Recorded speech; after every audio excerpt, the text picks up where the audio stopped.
A deck ain't no fun without no traps. What's up guys, Ape here, and today I have an update to my Traptrix deck profile. Finally Traptrix got a little bit more monster support. Instead of getting a new whole trap card, we got some new monsters. And finally Traptrix finally have a way to special summon something to the field. So I was very happy about that.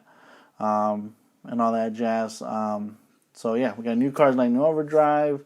You know, when it comes to Traptrix, there's a lot of cards you can run, like especially when it comes to the trap lineup. Whatever you're playing against, like when it comes to like your local scene, or if you're gonna try to take this to some kind of YCS, definitely there are gonna be some cards you're gonna want to play over a lot of the cards I have in the deck, because obviously my version is gonna be a lot more somewhat budget. It's gonna be more budget friendly compared to maybe somebody who wants to take a more competitive. Cards like if you have Infinite Permanence, you might want to play or think about playing. Ice Dragon's Prison is also another card you might want to play. Also, if you want to add like more hand traps into the deck, you can. I don't run any hand traps in the deck. And also maybe when it comes to extra deck, maybe if you have access to like access code and things like that, you can play that as well. But yeah, let's go ahead and jump into the Traptrix deck profile. So we're going to start with the main deck. We're going to start with Triple Mantis. So she searches out all your Traptrix monsters. Also, one thing, you know, when it comes to this deck, it's not just like set 5 pass, right? There's a lot of neat interaction that I've learned especially now when I updated this deck. Especially like with Mantis, like you could always like, you know, if like let's say you bring back a card with Dionea, if you set it back to your field, if you have Mantis on the field, you could always bring it back to your hand, and then you can set something else, and that way it won't get banished. So I think that's one interaction that I think, if maybe I got it wrong or not, let me know down in the comments below. But I think that's one cool interaction when it comes to this deck that I learned about, that I didn't really know before. So yeah, so Mantis is really cool because obviously she searches out your other monsters. You don't just need to search your trap hole monsters; you need to get to the monsters too. And also that interaction where you could, like, you know, say bring back cards, like, and then put something else. It's pretty neat. And yeah, she's a very main important card to the deck. You might see some deck profiles where they play only 2. I like playing 3 just because, you know, if let's say you don't draw her, then it's going to be pretty hard to you know, get to all your other monsters and stuff like that, especially because this is a very trap heavy deck. For the next card we play is Triple Mermelio. So she's going to be searching out your whole normal trap cards, and also when she special summon, you get to pop a spell and trap. So she's also very important in the deck as well. I play 3, 2, 5, and I play 3 other. I play 8 whole normal trap cards that I like playing in the deck. Obviously, there's gonna be a lot of, like I said, more competitive deck profiles. Probably gonna have like they're probably gonna be running like 2 of all the whole normal trap cards. I just like having more options because we don't play spells in the deck, so we don't have a way to draw as much. But Mermelio does help search out the main one that you need. Usually you're going to either search Floodgate or Gravediggers, so depending on what you're playing against. And obviously with this deck you want to go first, because you want to set up your board, set up Sarah, set how many traps you drew or whatever, and let your opponent go. Now, when it comes to the new addition to the deck, we got Triple Vesiculo. So this one is a new card from Lightning Overdrive. So if you want to summon her, you target a set trap you control, send it to the grave, and you can special summon her. That's great because you can still bring back stuff with like Dionea and things like that. And also, like, if you just need to extend more, that's why she's there. And even if you don't want to use her special summon effect, that's fine. She's still gonna, you can still normal summon her and then summon Sarah, you know. So it just depends how the game's going. And also, her second effect is if you control no cards in your spell and trap zone, you can banish her, and then target a whole normal trap in your graveyard, set it to your field. So you get you can get your traps, your whole normal traps back onto the field. And also the good thing, I guess, about the traps too is that they don't have to be activated or anything, so they won't get banished like with Diana's effect. But yeah, she's a really cool addition to the deck. And yeah, for the next card we play double Diana. Like I said before, this is probably what I've seen most is Diana being played at 2. I mean, I cut it down to 2 too because now we have to make space for the Vesiculo, and when it comes to certain traps, obviously you can cut. Might want to cut some for other stuff. But now that we have more of like an extender in Vesiculo, maybe Diana is not needed as much because since we are going first, that drawing Diana first turn is not really optimal because you don't want to summon her because then you waste her effect, or like you don't want to waste her for going first just to summon out Sarah. I mean, if you have to, you have to. But what I'm saying is, you want to see her later. You don't want to see her opening. You want to see Mellow, Mantis, even Vesiculo is fine. And everything else you're going to start searching later anyway with Sarah and all that stuff. So that's why Dynamic is cut down to 2, so that way we don't see it too much in our opening hand, and rather we see the other monsters that I showed first. So that's why Diana is in here. So again, remember Diana, when she's normal summoning, you special summon a Traptrix from the graveyard. And the second effect is, if she special summon, you can set back I think it's a whole normal trap card in your graveyard. You set it on your field, but then it gets banished during your next end phase. So that's why that interaction with Diana. You set it on your field, you have Mantis out, you can use Mantis effect, bring it back, put something else, or you don't even have to put anything back on the field. You can get it back to your hand if you like, and that way you just keep it. So that's pretty cool. For the last Traptrix monster, I still like playing the 1 Atrax. She's your strongest Traptrix first, and 2, the fact that you can activate them from your hand is also pretty nutty, and they can be and the ones on your field can be negated. So you can activate from hand, and they can't get negated as long as she's on the field. So she's pretty good. So that's why we just play the 1 of, just because she doesn't do anything else. Her continuous on-field effect is great, but she doesn't have anything to like gain advantage. So that's why we only play the 1 of.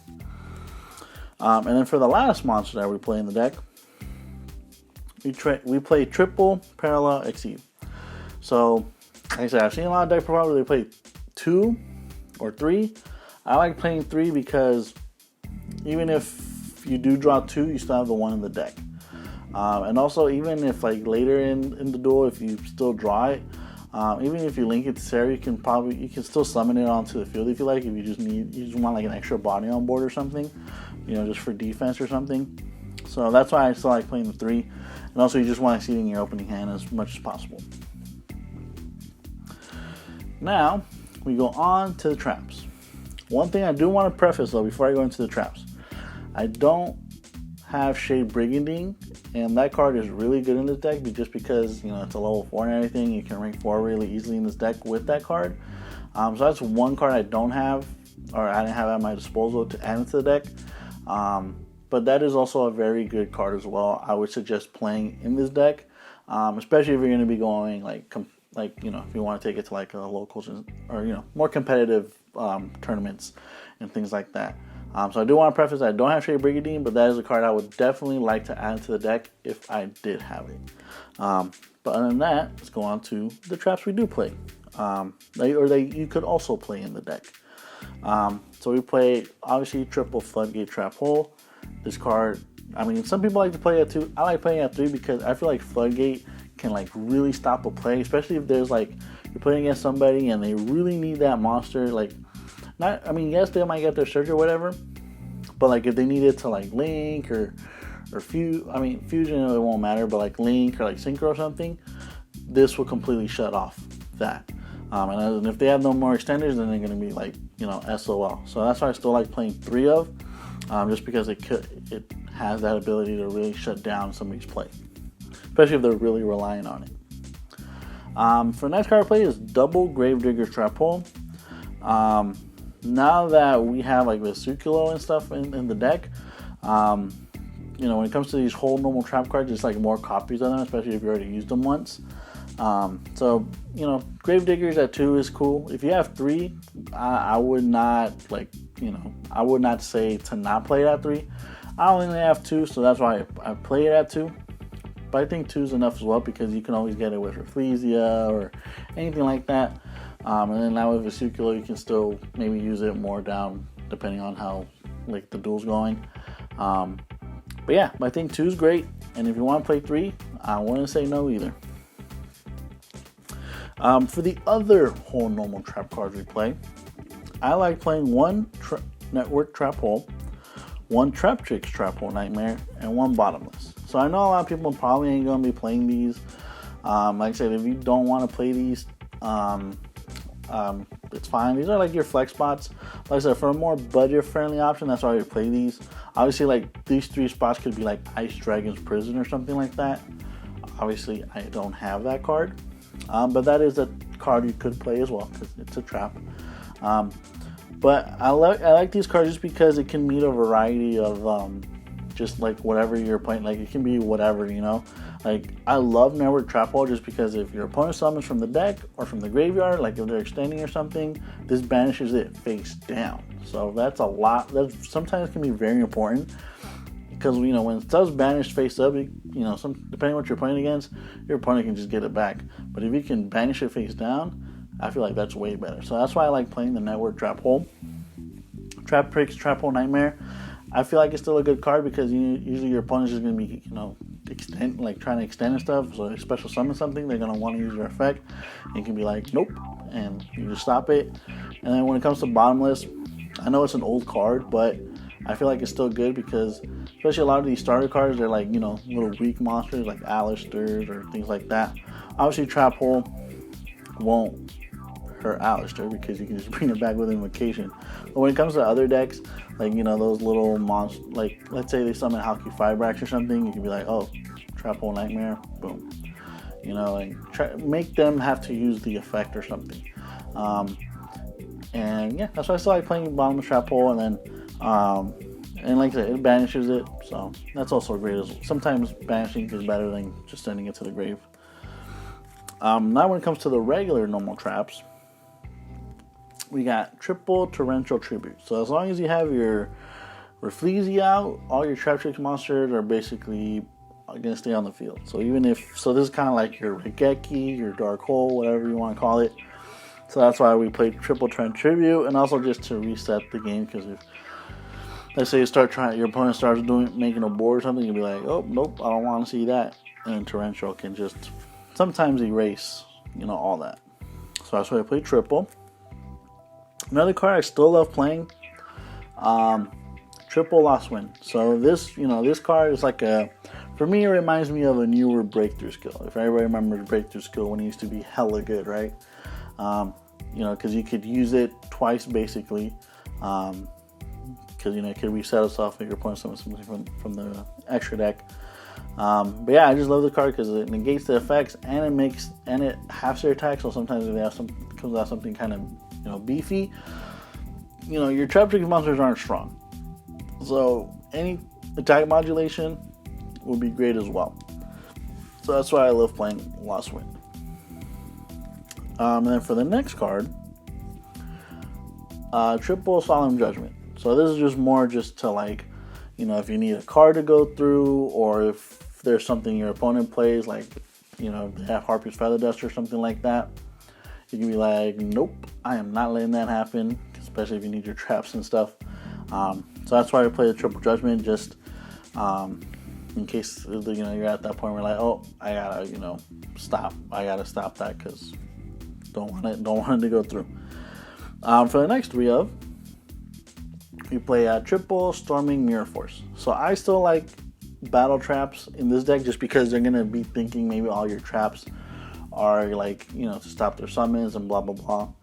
But I still like Storming Mirror Force in my Traptrix deck just because if they were to get through all my interruptions, you know, they're gonna be like, okay, finally, I got through all that. Now I'm gonna try to attack. And then they attack, and you'll be like, nope. And then if they can't stop it, then they lose all their attack position monsters.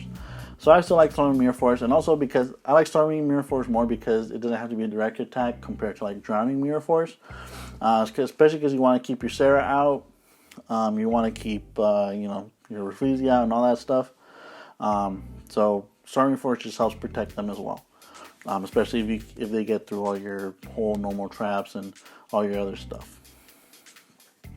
Now we go on to the 2-ofs. So we play double Compulse. So the Compulse is more just for the stuff that can be destroyed by card effects and, you know, things like that. So that's why we play 2 of those. For the next card we play, so I still like playing the 2 Duster. Only because we don't, like I said, we don't run any spells in the deck, and in case we are playing against another back row heavy deck or something, you need to destroy that, you know, or you need to, you know, get rid of that stuff. And also if, like, you know, you're playing something that really requires like a field spell or something, you know, or they got something that stops monster effects, you know, like a mine or something like that. Heavy Storm Duster is just great just to get rid of cards like that. So that's why we play double those. And then for the last card, since we don't play any spells in the deck, we play 1 Imperial Order. Now, it might get in the way of Solemn Judgment, because Solemn Judgment, especially if you still have like a lot of your life points or stuff, you're going to be losing a lot because, you know, you got to pay half and stuff. But depending, you know, it's only out once, so you're not going to see it. And also, depending what you're playing against, if you never want to use it, then you don't have to ever play it. You can just keep it in your hand till you're at that point where you're like, okay, maybe I can stop him now. Or if it's a deck that's really, really spell heavy, then you got to use it. Then you use it. And then, you know, your Solemn Judgments at that point are just, they can be discard fodder or whatever, you know, whatever they need to be. So that's why I just play Imperial, just because we don't play any spells, so it's not really going to hinder us. And then if I did have a side deck, which I don't, you could always you know, change this out for other cards and whatever the side deck would be. Alright guys, we're going to go into the extra deck. So, the last deck profile only had 2 Sarah, but now I have 3. I was able to get a 3rd one, or borrow a 3rd one I should say. But yeah, Sarah, I mean, like I said in the last profile, I had 2 and I was like, man, I really wish sometimes I had a 3rd, but I don't. 2's like pushing it, you know what I'm saying? You're like, damn, 2's good, but I wish I had 3. Now I have 3, and 3 is way better. Even now we have more monsters and other stuff you could play. I think you still gotta play Triple Sarah just because she's just that good, and she can get you so much advantage just with her effects, and she's just hella good. So that's why you have to play. I think you have to play triple of her. There's no way around it. For the new card we're playing 1 Traptrix Caleria. I did want to bump this up to 2, but you know, depending how the game goes, sometimes like if you can keep your Sarah out, that's all you really need, because she gains you so much advantage. So Caleria, that's why we just played at 1, just to make space for other stuff in case they do stop our Sarah and stuff. And Caleria she's great too. You know, she's a good addition to the deck. And she's also unaffected by trap effects, so like it's not just whole normal trap cards like the baby or the main deck Traptrix. She's not affected by all traps. And also she can get you. And the great thing about her is that if you use your whole normal trap cards, instead of sending them to the graveyard, you can set it back. Albeit you can't use them again that turn because it just got set, but you basically get to keep your cards, and that's great. So depending what you're playing against, if you want to bump her up to 2, you can, but I think one's good enough. So that's what I play. And then also during your end phase, you get to summon back a Traptrix. So she's a good Monster Reborn for the deck. For regular links, we're only playing 2 more generic ones, 1 Phoenix and 1 Boral Sword. Phoenix, I think, is just a good card. And yeah, I mean, it's just a good card. And then Boral Sword, we don't have the unicorn to link up into it. Or like if you have access code, but But I just picked Borosaur because, like, if you do have like a Link 2, and then like sometimes you'll just have like 2 Traptrix monsters out there, like you'll just have 3, 1 Link 2 and 2 monsters. You can go into Borosaur really easily, and then hopefully at that point you can go for game. So yeah, so that's why I play Borosaur maybe instead of Access Code. Yeah, also just because a little bit, actually a lot more cheaper than damn Access Code is right now. Onto the Exceeds. So we have 1 Rafflesia and 1 Alamuris. Rafflesia, she's really good. Most people only play her at 1. I can see why, because she can stay on the field as long as your opponent doesn't do everything, get rid of her. And then Alamuris as well, just you just need 1 of, just because you just want to make more space for other stuff. And then hopefully by the time you start getting all your stuff out, then hopefully your opponent's just like, I can't anymore. So just 1 of each is good enough, I believe, for the deck. Now we go on to our generic stuff. So we got Exciton, poor man's Zeus, I guess you could say. So if you don't have Zeus, you can play Exciton, or you can main deck Exciton and Zeus, which I do have the Zeus, because you can. But like I said, if you don't have Zeus, then Exciton is also good, because this deck can make rank 4s like nothing. So Exciton is always a good alternative for Zeus. So that's why we play it, just in case we're at that point where it's like, we need to get, maybe your opponent's out grinding you or whatever, and you need to get rid of their stuff. Exciton can do that. For the next card we play, 1 Bagooska, because Bagooska, if you need a sound, Bagooska is a good monster, and it just, can hopefully shut your opponent down for a little bit. 1 Dweller, because everybody and their mama want to have some graveyard effects.